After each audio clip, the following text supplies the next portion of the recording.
क्या आपने कभी सोचा है किसी देश की असली ताकत क्या होती है? सोना, तेल, ज़मीन या फिर कुछ और? असल में सबसे बड़ी ताकत होती है इंसान और उसके पास मौजूद ज्ञान और कौशल। यही कहलाती है मानव पूंजी।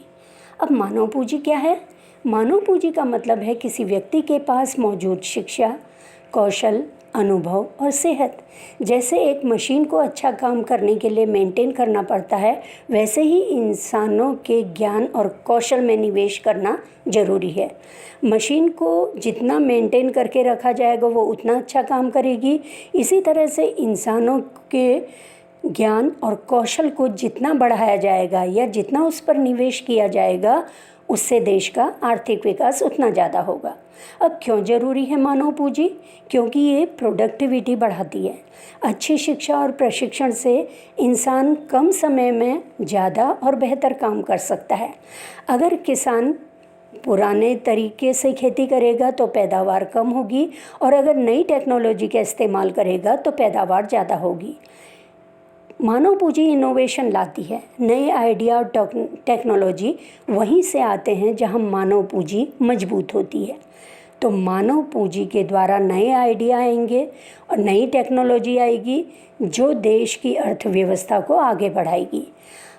साथ ही मानव पूंजी अर्थव्यवस्था को तेज करती है। जब लोग पढ़े लिखे और कुशल होते हैं तो देश की आय और विकास दोनों बढ़ते हैं, या कह सकते हैं देश को आर्थिक मजबूती मिलती है। आर्थिक रूप से सुदृढ़ होता है देश। मानव पूंजी में निवेश कैसे करें? मानव पूंजी को मजबूत बनाने के लिए हमें 3 चीज़ों में निवेश करना चाहिए: अच्छी शिक्षा, अच्छा स्वास्थ्य और कौशल विकास। शिक्षा से दिमाग तेज होता है, सेहत से शरीर मजबूत होता है, स्किल से रोजगार के मौके बढ़ते हैं। इसलिए शिक्षा के लिए अच्छे स्कूल होने ज़रूरी हैं।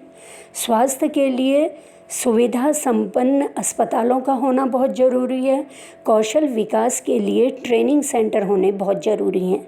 ये सब चीज़ें होंगी तो लोगों को शिक्षा, स्वास्थ्य और ये प्रशिक्षण मिलेगा, जिससे मानव पूंजी बढ़ेगी और उस देश का आर्थिक रूप से विकास होता जाएगा। तो मानव पूंजी देश की अर्थव्यवस्था को आगे बढ़ाने के लिए बहुत आवश्यक है।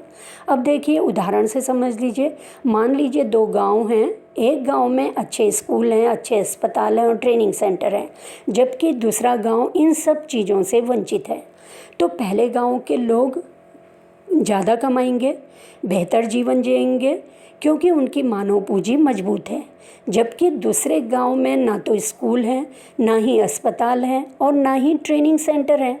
तो वहाँ पर मानव पूंजी बहुत कमज़ोर होगी और वहाँ के लोगों की कमाई के स्रोत ज़्यादा नहीं होंगे, रोज़गार के अवसर कम होंगे और उनका जीवन स्तर नीचा होगा।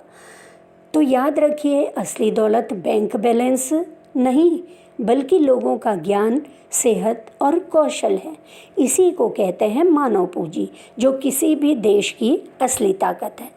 तो मानव पूंजी में निवेश करके कोई भी देश अपने देश की आर्थिक स्थिति को मजबूत कर सकता है या सुदृढ़ कर सकता है।